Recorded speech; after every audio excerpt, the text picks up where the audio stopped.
Warm welcome to the students. Greetings of the day. Let's begin another lecture in the series. If you people have studied and seen the last video lecture, there we studied the most important topic of Unit 1, that is residential status. And we do have a very high chance of having a question from this topic in examination. Today in this lecture we will be studying the next important part of residential status. If you remember the definition of term person in Income Tax Act 1961, there you studied 7 categories of person. Under that, first was individual, second was HUF, then AOPs and BOIs, firm, company, local authorities. Then we have the other juridical persons who do not fall under the above categories, the previously mentioned categories. Then they appear in that, like universities or so. So in the last video lecture we studied the residential status of an individual, okay, which is the most important from examination point of view. Beyond that, the next important topic is HUF, and the others also we will be studying today. So let's have a look to the tax residency of companies first of all. I hope you all know what is a company.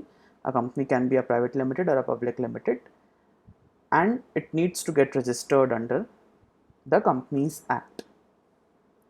Now let us see the residential status of a company. How do we calculate? See, this is true that we need to calculate the incomes of any person, may it be individual, HUF, company or a firm, and on the basis of that income tax is calculated, right?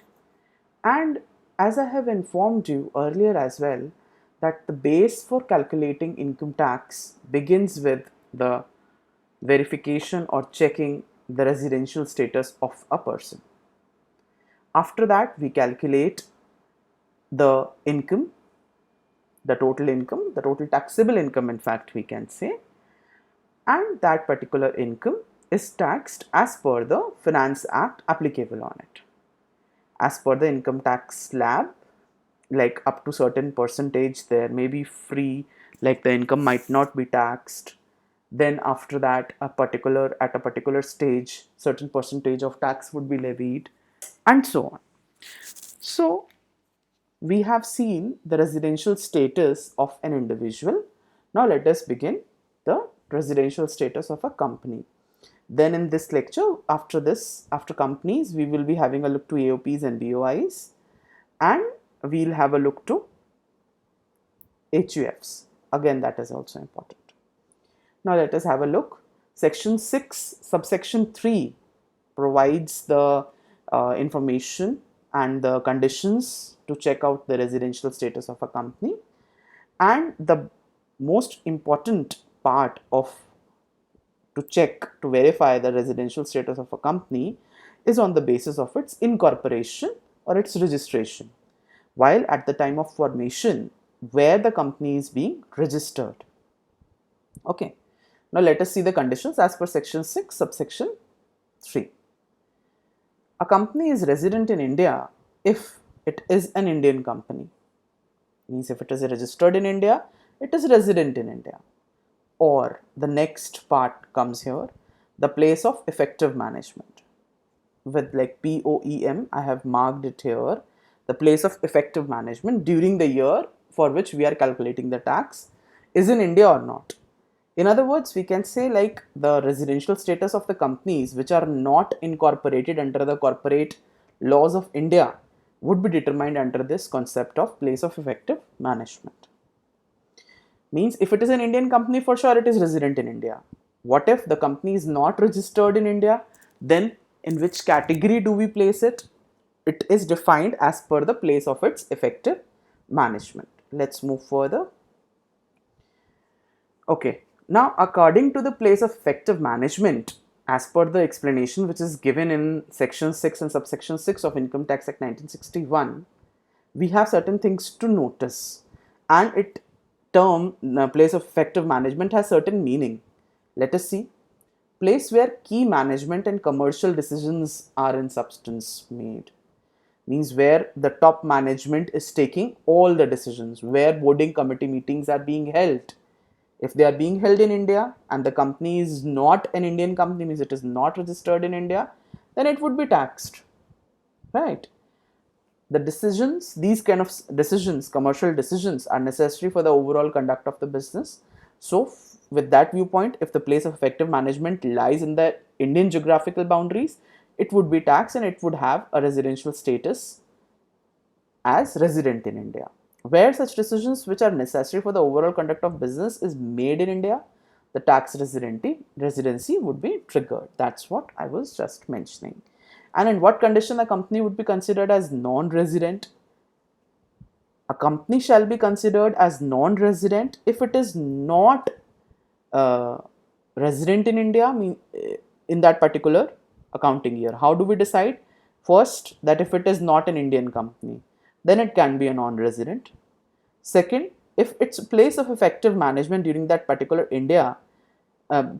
year is not in India, it is beyond Indian geographical boundaries, it is outside India, then it can be considered as a non-resident company. So this was all about the residential status of a company. Now let us see collectively for these two persons, firm and AOPs and BOIs together, because the same concept is applicable on these. Okay. So here collectively we are having a look at the residential status of a firm or AOPs or BOIs. Now let us see in which situation a firm or an AOP or a BOI is considered as an ordinary resident. Let us see.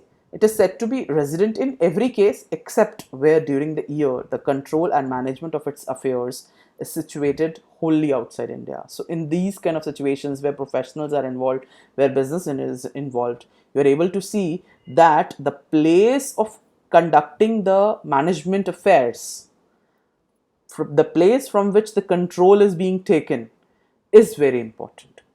That only decides whether the particular person would be resident or not.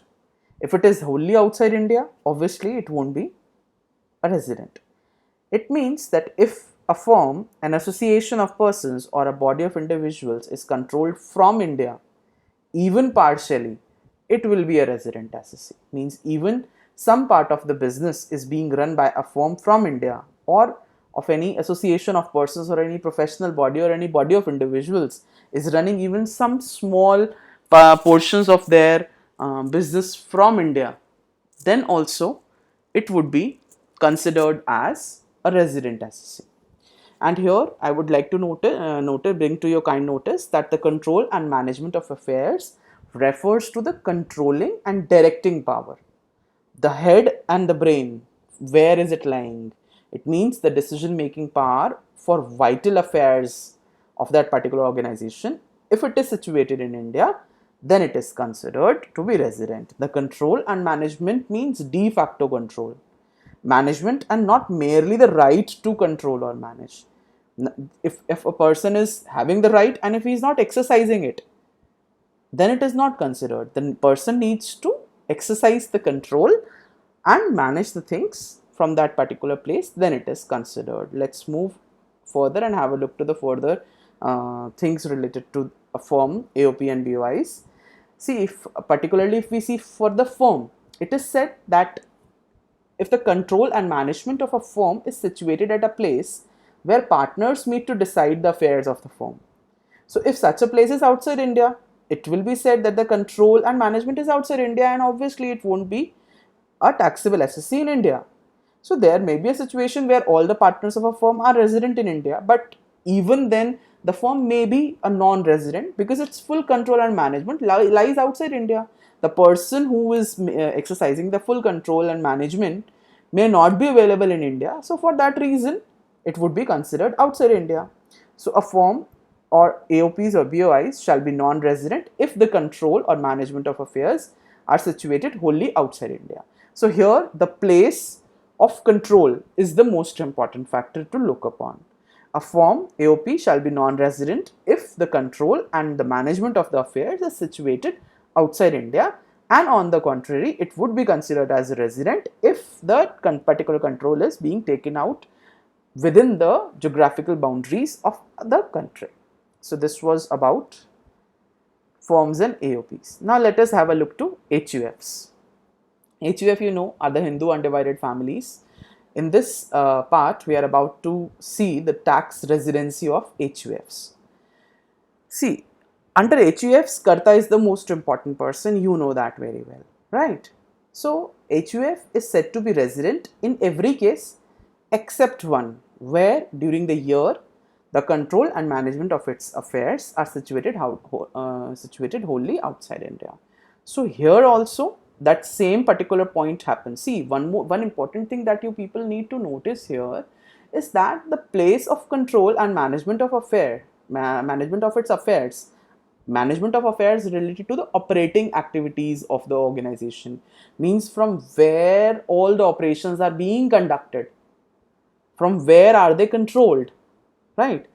If it is wholly outside India, then it is considered as to be a non-resident. Otherwise, if it is even partially conducted from India, it is considered to be a resident assessee. So here it means that if an HUF is controlled from India, even partially, that's what I was telling just now, that it will be a resident assessee. And it is only HUF besides individual, because you have seen that all others can either be resident or non-resident. If you remember the previous lecture that we studied about individuals, first we used to see that whether they are resident or non-resident. And once you get to know that a particular individual assessee is resident, then we have further conditions to verify whether the person is an ordinary resident in India or a not ordinary resident in India. And beyond individual, only HUF is the one who can claim the advantageous status of the not ordinarily resident in India. Except HUF and individual, all the other 5 persons can either be resident and non-resident and nothing beyond that. But only these 2 persons have the advantage of the status of being ordinary resident and not ordinary as resident. Okay, let us see the condition for HUF, because for individual we have already seen resident but not ordinary resident. HUF will be not ordinarily resident if its manager, the Karta that I was talking about, the most important person, the head of the family, the eldest male member of the family, the manager, has not been resident in India in 9 out of 10 previous years. Means he was there in India only, he was resident in India only for 1 year, then it would go into that particular category. So if he has not been in India, not been resident in India basically in 9 out of 10 years preceding the relevant accounting year, then that HUF can be called as not ordinary resident. Why is it resident? Because the affairs are being conducted from India, right? So for first reason, affairs obviously wholly or partially would be conducted from India only. Then only it would come to this category of ordinary or not ordinary. So when it is called as not ordinary, first condition is that when the Karta has not been in India, has not been resident in India in 9 out of 10 previous years. Or the other condition we have here is that the Karta had not during the 7 previous years preceding the relevant previous year been present in India for a period of periods amounting in all to 730 days. If you remember, the same condition was there for the individual also. Along with that, there was different other portion was there. There were 2 conditions with and clause where 2 out of 10 years was applicable. But here,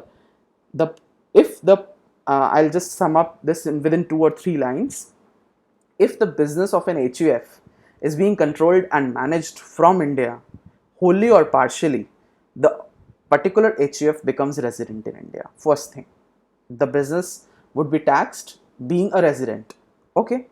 Second, if it is a resident, then the next part we need to see, like we saw in individual also, that whether that particular HUF is ordinary resident or not ordinary resident. And an HUF is considered as not ordinary resident if the manager or Karta has not been resident in India in 9 out of 10 previous years, or the other condition is like either one of these two conditions if are applicable, then it becomes not ordinary resident in India. The Karta had not been present in the previous 7 years preceding to the relevant previous year for 730 days in India, then in that situation also the HUF obtains the status of not ordinary resident.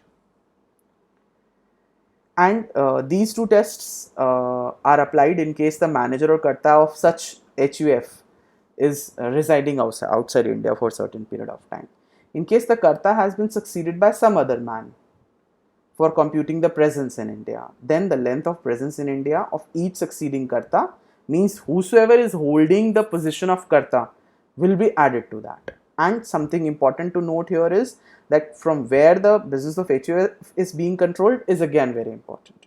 The resident or not ordinary resident and resident but ordinary resident, that status of HUF is linked with the status straight away of its karta's status. If the karta taken as an individual is not ordinary resident, then the status of HUF shall not be not ordinarily resident. That it would also be same. If the karta is not ordinary resident, from there only we can see that the HUF is also not ordinary resident. And in what conditions HUF, because Hindu undivided families like are from origin from India only, so in what conditions can they be non-resident?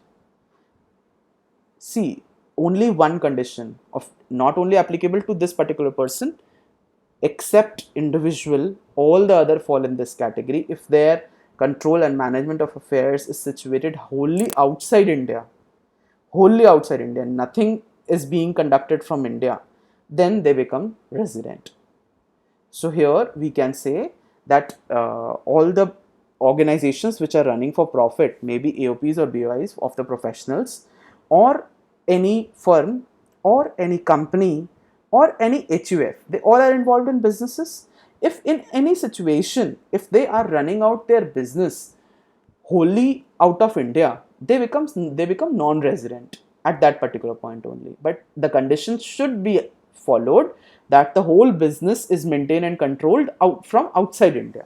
And in a situation, if it is partially being run from India, from that point only the organization becomes resident in India and is liable to pay taxes as a resident. Obviously, in that case, the taxability would be higher as compared in case of the resident. And non-residents are liable to pay partial tax, because from wheresoever they are lying in other country, they would be paying taxes in the particular other country as well. So in that situation, there is double taxation system, and we have studied that before also, that there is a regime for that, and accordingly the taxation is being counted. So here we are finishing the concept of residential status in India. In the upcoming lectures, we would be giving a practice to certain questions where we would be seeing and studying the residential status of the various persons and checking out their tax liability. Till then, study well, take care. If you have any queries, you may write to me. Thank you. Bye.